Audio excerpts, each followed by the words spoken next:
कथा श्रवण सुरु गर्नु अघि यो स्तुति गान पढौं।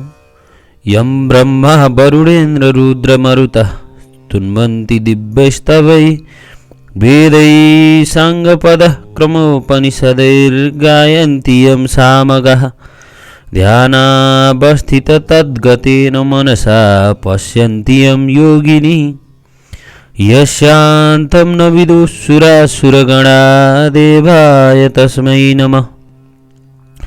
श्रीमच्चन्दनचर्चितोज्ज्वलवपुः शुक्लाम्बरा मल्लिका मालालङ्कृतकुण्डला प्रविलसन्मुक्तावली शोभिता सर्वज्ञाननिदानपुस्तकधरा रुद्राक्षमालाधरा वाग्देवी वदनाम्बुजे वसतु मे त्रैलोक्यमाता चिरम्। मूकं करोति वाचालं पङ्गुं लङ्घयते गिरिं यत्कृपातमहं वन्दे परमानन्दमाधवम्। नमो भगवते तस्मै व्यासाय मिततेजसे यस्य प्रसाददवक्ष्यामि नारायणकथामिमाम्। नारायणं नमस्कृत्यं नरं चैव नरोत्तमं देवीं सरस्वतीं व्यासं ततो जयमुदीरयेत्। श्रीस्वस्तानि परमेश्वरे नमः। पुष्पाञ्जलि समर्पयामि।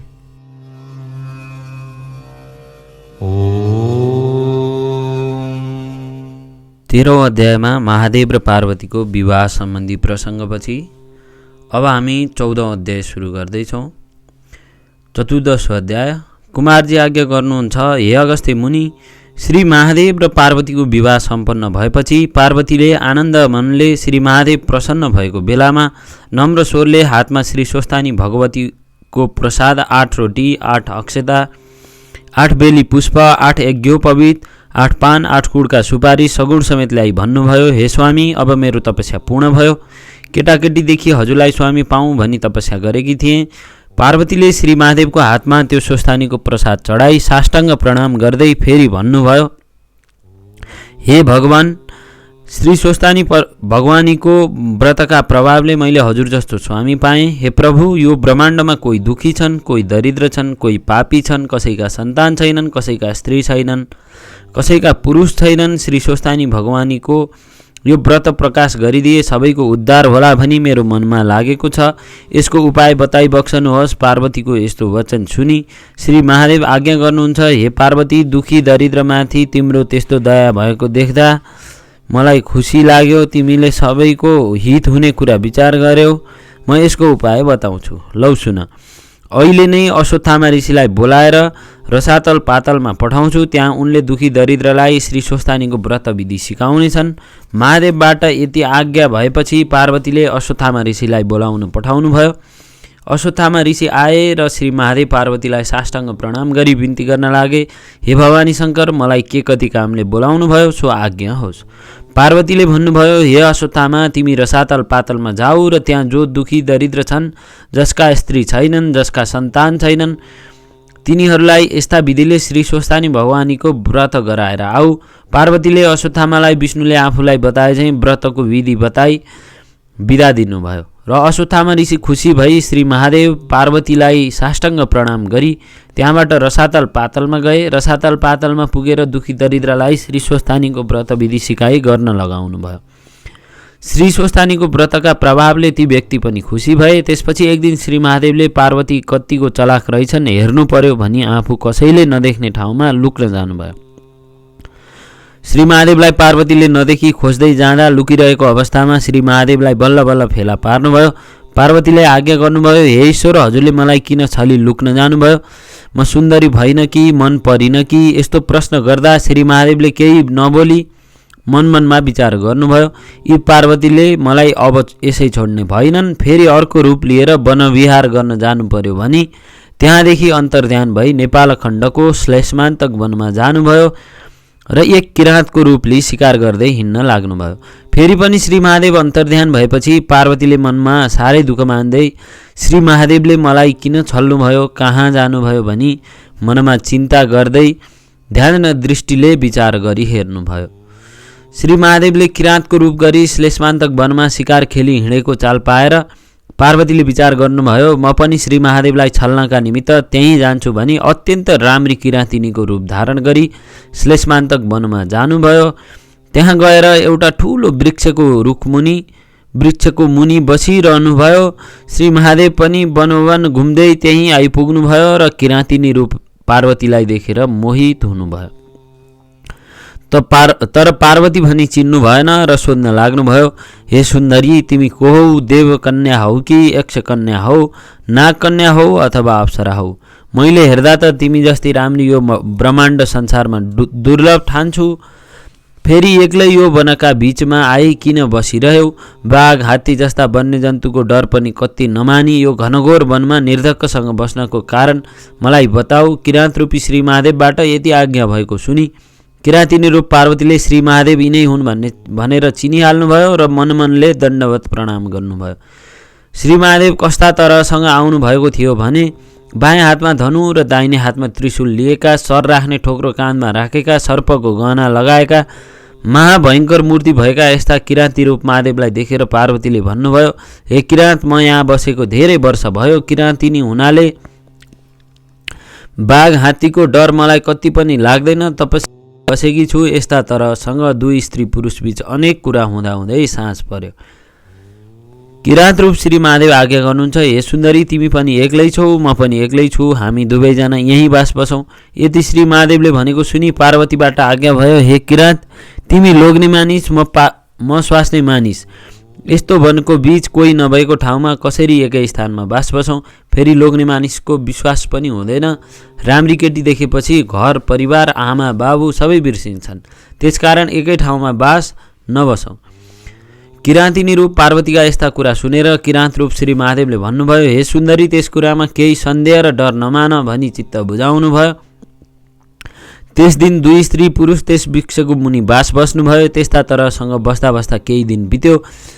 पार्वतीको मनमा लाग्न थाल्यो, यसरी बसेर कति निर्वाह गर्ने हो? भोलानाथ त यसरी नै बसेर दिन बिताउन पनि सक्नुहुन्छ। अब केही उपाय अपनाउनु पर्यो भन्ने मनमा विचार गरी श्री महादेवलाई छलेर एकातिर गई आकाशवाणी भएझैँ गरी भन्न लाग्नुभयो, हे ईश्वर, तपाईँले विचार नपुर्याउँदा हामी ब्रह्मा विष्णु इन्द्रादि देवताहरू सबैले साह्रै दुःख पायौँ। यत्तिकै रनबन डुली बस्नुभयो भने हाम्रो उद्धार कसले गर्ला? हे करुणामय, हे वृषभध्वज, कैलाशको सम्झना गरी हाम्रो उद्धार गर्नुहोस्।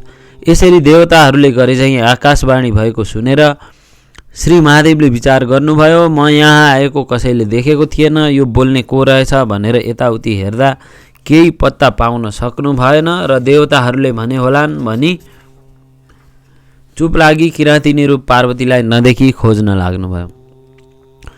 पार्वतीले पनि केही थाहा नपाए झैँ गरी रुखमा चढेर फल टिपेर खान लाग्नुभयो। किराँत रूप श्री महादेव पार्वतीलाई खोज्दै त्यहीँ पुग्नुभयो र भन्नुभयो, हे सुन्दरी, तिमी कहाँ गएकी थियौ? मैले तिमीलाई खोज्दा कहीँ पाउन नसकी अत्यन्त व्याकुल भएको थिएँ। किराँत रूप महादेवको यस्तो कुरा सुनेर किराँतिनी रूप पार्वतीले भन्नुभयो, हे किराँत, मलाई साह्रै भोक लाग्यो, त्यसैले भोक मेटाउनका लागि वनमा फलफुल खोज्न आएकी थिएँ। यस्ता प्रकारसित अनेक कुरा गरिरहँदा पूर्णचन्द्रभन्दा पनि राम्री पार्वतीलाई देखी श्री महादेवको चित्त चञ्चल भयो र किराँतिनी रूप पार्वतीको हात समात्न लाग्नुभयो।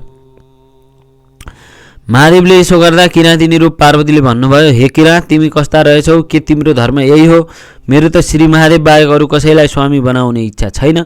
मैले यस्तो प्रतिज्ञा गरी बसेकी छु, तिमीले अन्यथा गरे म तिमीलाई श्राप गरी आत्महत्या गरी मर्नेछु।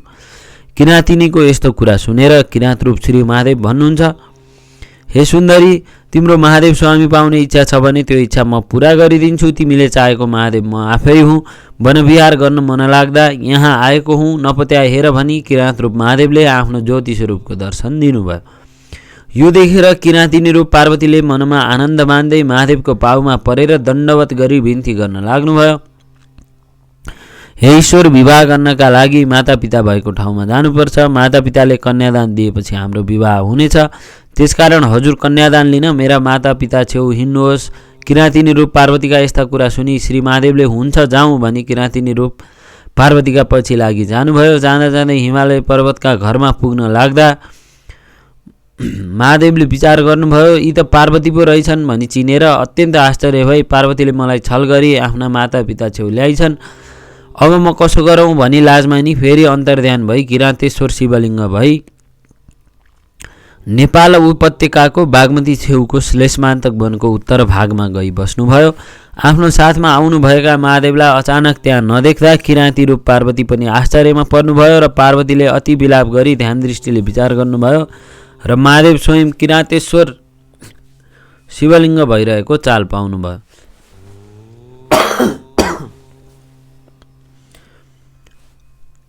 महादेवलाई शिवलिङ्ग भएको थाहा पाएपछि पार्वती पनि बागमती नजिक आएर बागमतीमा नित्य स्नान गरी किराँतेश्वर शिवलिङ्गको ध्यान गरी अनेक वस्त्र पहिराई धूपदीप नैवेद्य चढाई पूजा गरी तपस्या गर्न लाग्नुभयो। पार्वतीले स्नान गरेको हुनाले त्यस ठाउँको नाम गौरीघाट रहन गयो। जो मनुष्यले गौरीघाटमा स्नान गरी किराँतेश्वर शिवलिङ्गको दर्शन गर्ला त्यसका सबै दुःख कष्ट नाश होला, लक्ष्मी वृद्धि भई यस लोकमा सुख सम्पत्ति मिल्नुका साथै परलोकमा कैलाश पद मिल्ला।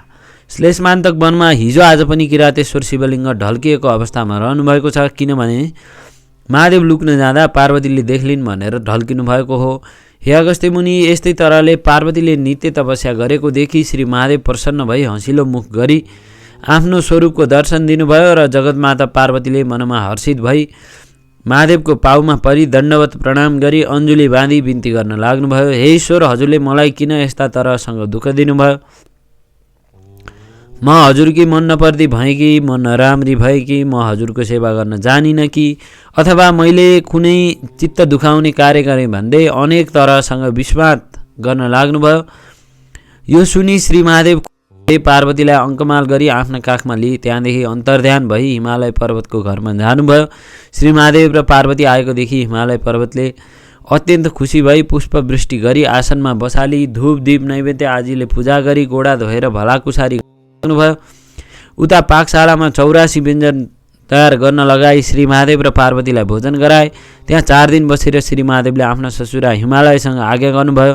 हे पिता, धेरै दिनदेखि सतीदेवी नहुनाले कैलाश शून्य छ। अब तपाईँले आज्ञा दिए पार्वतीलाई लिएर कैलाश जानेछु। श्री महादेवले हे पिता भनी सम्बोधन गरेको सुनि हिमालय पर्वतले अत्यन्त खुसी भई हात जोडी बिन्ती गरे। हे त्रैलोक्यनाथ, सम्पूर्ण देवताका पितामह भएर पनि हजुरले आज अज्ञानीले भने चाहिँ मलाई मोहले छोपी हे पिता भन्नुभयो। यसले मेरो सम्पूर्ण पाप नाश हुन गयो। अब ममाथि दया राखी मेरो सम्पूर्ण अज्ञान नाश गरी ज्ञान दिनुहोस्। हजुरको भक्तिमा मेरो चित्त सधैँ लागोस्। त्यसपछि श्री महादेव र पार्वतीलाई नाना वस्त्र अलङ्कार पहिराई सिंहासनमा बसाएर षोडशोपचारले पूजा गरी भोजन गराई स्तुति गर्न लागे। हे भवानी शङ्कर, लक्ष्मी नारायणले समुद्रका घरमा गई बस्दा समुद्रलाई जस्तो आनन्द भएथ्यो त्यस्तै आनन्द हजुरहरू दुईजना मेरा घरमा राज गर्नाले मलाई भयो। हे जगदीश्वर, आफ्ना मायाले ब्रह्माण्ड संसार व्याप्त गरी बस्ने समुद्र मन्थन गर्दा निस्किएको कालकुट विषले संसार दग्ध पार्न लाग्दा त्यसलाई कण्ठमा राखी सबैको रक्षा गर्ने हे नीलकण्ठ, हे विश्वम्भर, आफूले सृष्टि गरी आफूले नै संहार गर्ने यस्ता हजुरलाई कोटी कोटी नमस्कार छ। हे परब्रह्म, त्रिपुरासुर दैत्यलाई मार्दा हजुरको सामग्री कस्तो थियो भने पृथ्वी रथ, चतुर्वेद घोडा, चन्द्र सूर्य रथका पाङ्ग्रा, ब्रह्मा सारथी, सुमेरु पर्वत धनुष, शेषनाग धनुको ताँदो, श्री विष्णु बाण थिए। यस्ता हजुरलाई कोटी नमस्कार छ। हे युगेश्वर, ब्रह्मा पनि हजुर, स्थावर पनि हजुर नै, जङ्गम पनि हजुर नै, यमका शासक पनि हजुर, नारायण पनि हजुर, सत्व रज तम त्रिगुण पनि हजुर नै, मृत्यु पनि, कालका काल पनि, गुणका गुण पनि, देवताका पनि देवता, अनाथका नाथ, विश्वरूप मूर्ति पनि हजुर नै, आदि अन्त्य नभएका पनि हजुर, अष्टवसु पनि, द्वादशादित्य पनि, दिक्पाल पनि, ब्रह्माण्ड संसारका सम्पूर्ण प्राणीका हृदयमा बसेर पाप पुण्य साँची भइरहेका पनि हजुर नै हुनुहुन्छ। हे वृषभध्वज, हजुरको महिमा वर्णन गर्न चतुर्मुख ब्रह्मा र 1000 जिब्रा भएका शेषनागको पनि सामर्थ्य छैन भने मेरो कसरी होला? यस्ता तरहले हिमालय पर्वतले नाना स्तुति गरेको सुनि श्री महादेव सन्तुष्ट भई हँसिलो मुख गरी आज्ञा गर्नुभयो। हे पर्वतराज, म तिम्रो भक्तिदेखि प्रसन्न भएँ। सधैँ मेरो भक्तिमा चित्त लगाई कैलाश पद पाउनु। अब हामी जान्छौँ भनी हिमालय पर्वत र मेनकासित विदा भई वृषभमा चढी पार्वतीलाई काखमा राखी कैलाश पर्वतमा पुगेर पार्वतीलाई साथमा लिएर सम्पूर्ण आफ्ना प्रमथगणले युक्त भई लामो समय महादेव बिन भएको कैलाश पर्वतलाई शोभायमान गराउनुभयो। कैलाश पर्वतको शोभा देखेर पार्वती पनि आनन्दित भएर श्री महादेवलाई दण्डवत प्रणाम गर्दै उहाँको साथमा आनन्दले रहन लाग्नुभयो। इति श्री स्कन्द महापुराणे माहेश्वर खण्डान्तर्गत केदारखण्डे माघमाहात्म्ये कुमारगस्ती संवादे श्री स्वस्तानी परमेश्वर्या व्रतकथायां श्री पार्वती भगवान कैलास प्रवेशो नाम चतुर्दशोऽध्याय। श्री उमा महेश्वराभ्यां नमः।